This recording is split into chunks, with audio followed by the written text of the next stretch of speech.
God's personality is something like this. He is possessing a form and He's also formless. He is sitting in our hearts and He's also everywhere. He is bigger than the biggest and also smaller than the smallest.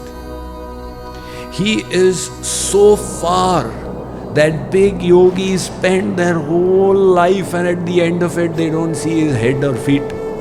And He's so close that He is not a hair's breadth away from us because He's inside. He is softer than the softest, so soft that any soul cries out sincerely, He immediately melts and responds. And He's so hard. During Mahapralaya, when He dissolves the world and all the souls are doing trahi, trahi, saying they are crying, let them cry. So that kind of God is beyond the intellect. There is only one way to know Him. And what is that way? Jara marana mokshaya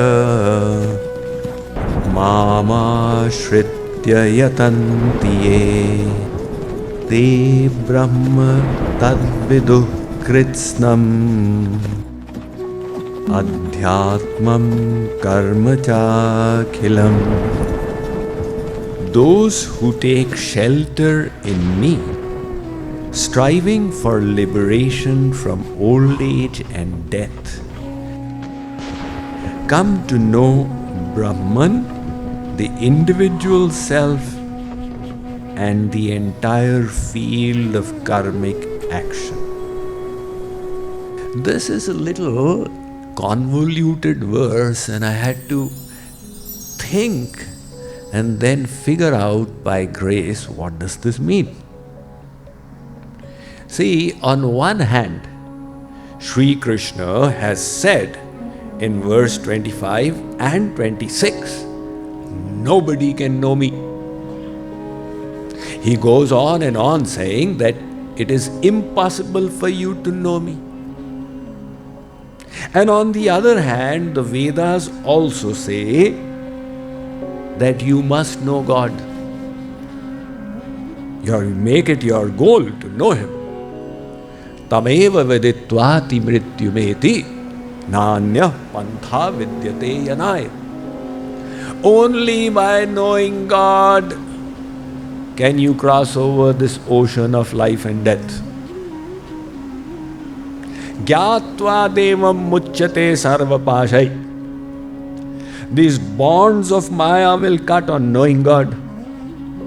And when we go to know God, He says, nobody can know me. So what do you do then? It's like that catch-22 situation.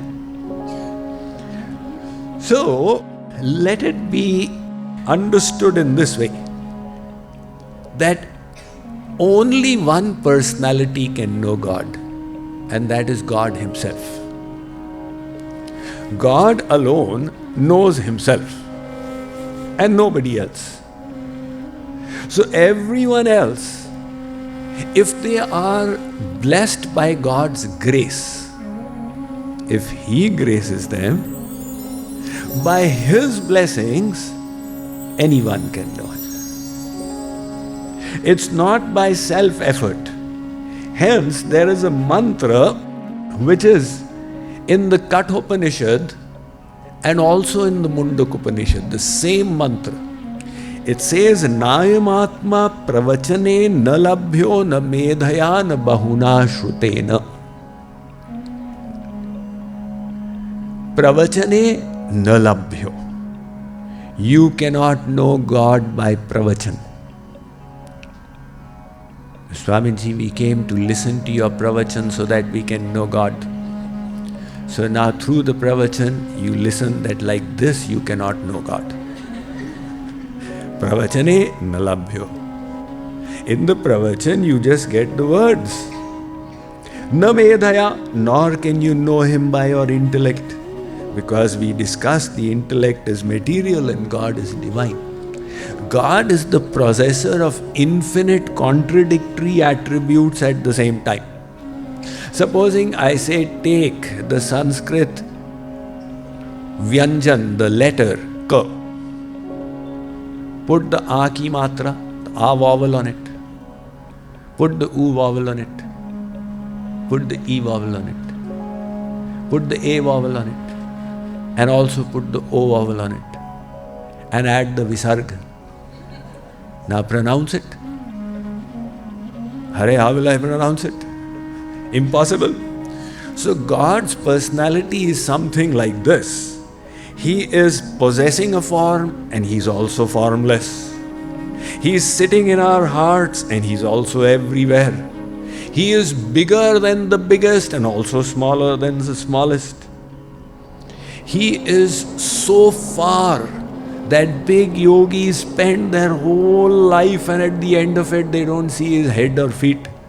And He's so close that He is not a hair's breadth away from us because He's in sight. He is softer than the softest, so soft that any soul cries out sincerely, He immediately melts and responds. And He's so hard. During Mahapralaya, when He dissolves the world and all the souls are doing trahi, trahi, saying, they are crying, let them cry. He is such a mixture of contradictory attributes. Neither you can describe Him in pravachan, nor you can understand Him with the intellect. When Bhagavan Ram asked Vasisht, Gurudev, what is the definition of God? Vasisht was quiet. Ram thought he's not heard me. Gurudev, what is the definition of God? So Ram thought maybe he now needs hearing aids. Guruji's increased age. Gurudev, I was asking you what's the definition of God? Vasisht said, Beta, this quietness itself, the answer to your question. What answer will I give? If I say He is very big, then you will say He is also small. If I say He is very far, you will say He is also close. If I say He is formless, you will see He also has a form. So that kind of God is beyond the intellect. There is only one way to know Him. And what is that way? If He Himself bestows His grace, then what will happen? He will give His intellect to you. With His intellect, you will know Him. So simple. The Kripaluji Maharaj has put this philosophy in one verse. Samaj samaj so sham ko, samaj saka nahi koya, samaj milahi jab sham ki, samaj sake vas soy. That person who got blessed by God's grace came to know Him. That person could be an 80-year-old, could be a 4-year-old Dhruv, 5-year-old Prahlad, could be a bird like Jaṭāyu, anyone, whoever received the grace.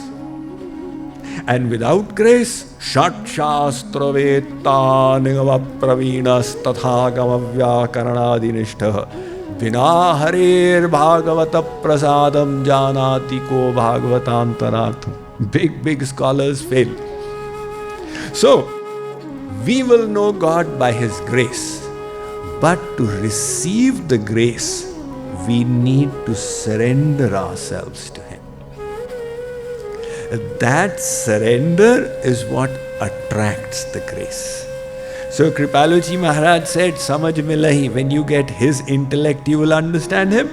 Now, the next verse he says, Sham samaj se sham ko, samaj sake sab koya, Sham samaj tab milahi jab, samaj samarpit hoya. When you surrender your intellect, O Lord, it is not in my capacity. By your grace I may know you. So when you have surrendered your intellect, God then gives His intellect. And by His grace, anyone can know Him. So that is what Sri Krishna is saying, that those who take shelter of me,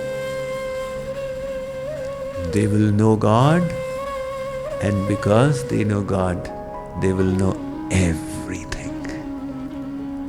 Ekasmin vijñāte sarvamidam vijñātam bhavati.